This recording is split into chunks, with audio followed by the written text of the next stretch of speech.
I want to thank you first of all for all coming. It means a lot to me personally to see you all here. It's such a great turnout. Newbury Labour's probably not seen a turnout like this for a while. But that sums up this campaign so far. We have knocked on more doors than we've done for years. We've knocked on over 1,000 doors, spoke to 1,000 people. We spoke to hundreds of people in the High Street, in Northbrook Street in Newbury. We've spoken to people in Thatcham. We've spoken to people in Hungerford, in Aldermaston. We've been all around. And the response is not bad. It's not bad at all. Because people are starting to realise that if you vote Lib Dem or you vote Conservative, it's the same thing.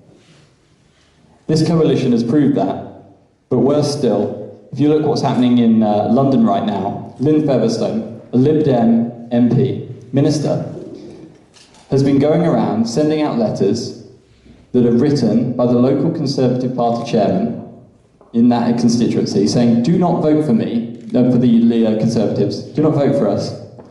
Please vote for Lynn, the Lib Dem candidate, because we don't want Ed Miliband as Prime Minister. That's what the Lib Dems are doing. We know that Nick Clegg and David Cameron have been having meetings privately in the run-up to the election because they're listed on the Whitehall records, planning a second coalition.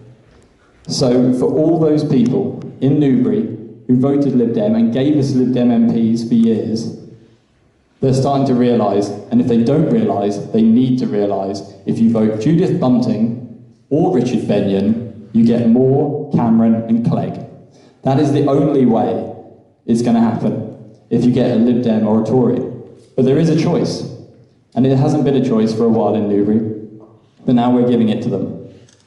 Labour is the choice for Newbury. I've been speaking to many of those 1,000 people we've spoken to, and they're telling me, actually, they're fed up with the Lib Dems, they don't trust them anymore, and they want an alternative. And that's why we've been going out speaking to people, but we need more. That's why tonight is a celebration of the fact that we have spoken to 1,000 people. It's a celebration of the fact we're standing more candidates in West Berks Council than ever before for Labour. And it's a celebration of the fact that so many people have come forward already, whether they're Labour members, whether they're Labour members from other parts of the country, whether they're friends of mine, family, but beyond that, people are getting in touch and saying, we want to help out. There's a guy here tonight who's 15 years old. I knocked on his door, and his mum answered, and she said, "You're Labour, right?" I said, "Yeah." And she said, "Hold on a minute, I've got someone who wants to talk to you." So I worried. I thought, here comes Dad, the UKIP supporter maybe, who's going to storm up, built like Popeye, and going to give me what for. So I was pleasantly surprised when 15-year-old George turned up and told me, well, I can't vote for you, because I'm 15, but I'd love to help out. So that's what we've had. George is here tonight, and he's been leafleting after school, day after day, trying to spread our message. Unfortunately, there's 3 other volunteers, 17-year-olds from St Bart's. They couldn't be here tonight because they're on a trip abroad. But they come forward, they want to help out. And I think the reason why I'm finding young people want to help out is simple, really. It comes back to what Tom was saying. It comes back to what we said in the video. It's that Labour's the party for the future. All the parties are going to offer you short-term solutions. They're all going to say to you, we'll build this many houses, we'll give you this much off your train fares, we'll give you this much off your energy, whatever. They're all going to say it. We're going to say it, and we've got a good message, don't get me wrong. But if that's going to cost you in the long term, then it's not worth it. Labour's policies don't just add up for the short term. They're not going to just help families who are struggling. And by the way, families in the southeast in Newbury are struggling just as much, if not more, than anywhere else in the country with the cost of living. So Labour's got a strong message. But it's about the future. It's about the fact that you can build as many homes at a discount if you want, but if you're going to let the developers build them at the discount by allowing them not to invest in local infrastructure and roads and social housing, if you're going to allow them to throw up homes that aren't energy efficient, that's not for the long term. Because all you're going to see is energy bills through the roof, you're going to see our climate change targets missed, you're going to see our roads clogged up, and that's actually not what Conservatives want. That's what's interesting about this election, is the Conservatives aren't even offering to their own voters what they want.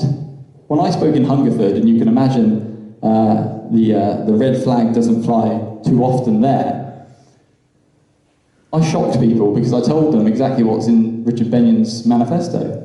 I told them that if he does this policy of allowing developers to take 20% off for first-time buyers, it sounds great, short term. What it does in the long term is it allows them to build it without the infrastructure to support it, without the investment in our schools, so there will be class sizes through the roof. It means that the energy bills will go through the roof as well, and we'll miss our climate change targets. And all of a sudden, those people were queuing up to speak to Richard Benyon because they were furious. Why is this in a Conservative Party manifesto? Why aren't you protecting our rural communities from being overwrought with more homes without delivering the infrastructure to support them? So Conservative parties voters are switching. Are they switching to Labour? Maybe they're not, but they are voting UKIP. A lot of people are voting UKIP for this election, and I think that's a terrible choice. All right? The EU, it might not always get it right, but by God, we're better off inside it than we are out.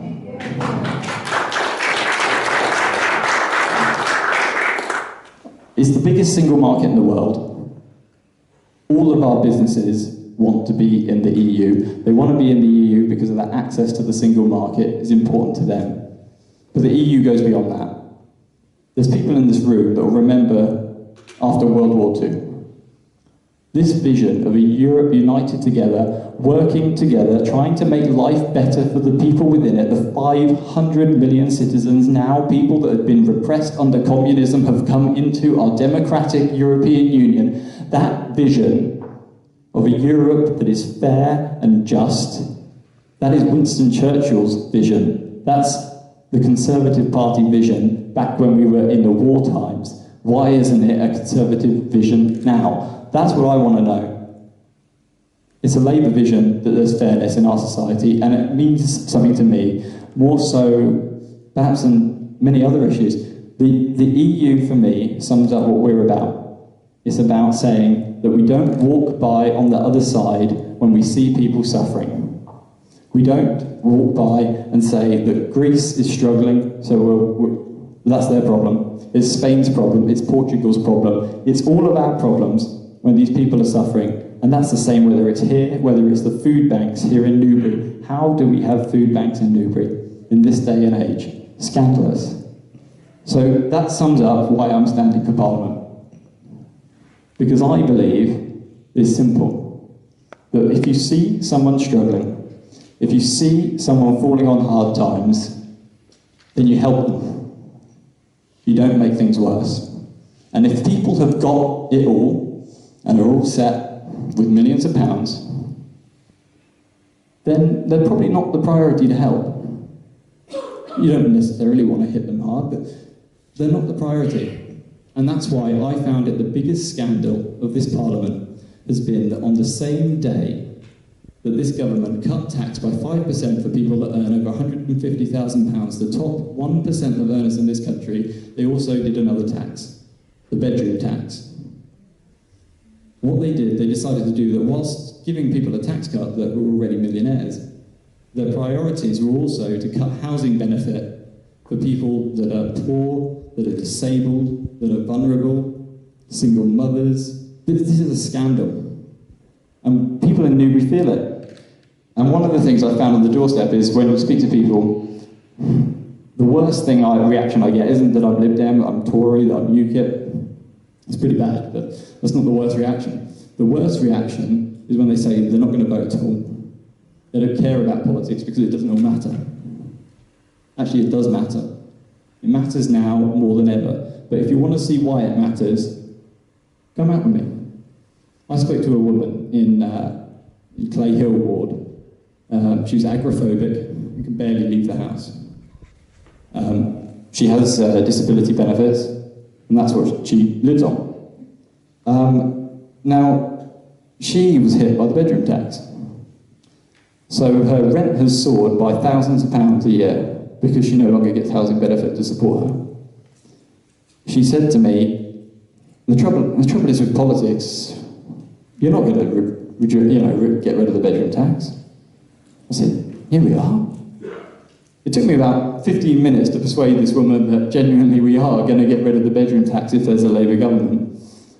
But when she did, she looked at me with tears in her eyes, and she said, if you weren't a stranger, I could hug you. Because she knew that that's going to change her life. That had ruined her life. She was going down to the local Tesco's once a week, or getting a friend if she didn't feel that she could do it, to do so. And she was sending them to the reduced section. And all she could eat was whatever was in that reduced section for the week. That's what she was living off. She said with me with some sort of pride that she'd managed to get 4 pork pies for 15p. And that would feed her for lunch for 4 days of the week. She had to worry about the other 3. That's not Britain in 2015, but it is. But it doesn't have to be that way. So that's why I'm asking the people of Newbury to change, to vote against all that they have done before, or if they think that there's no point in voting, to come out, join me and vote for change. Because we can change it.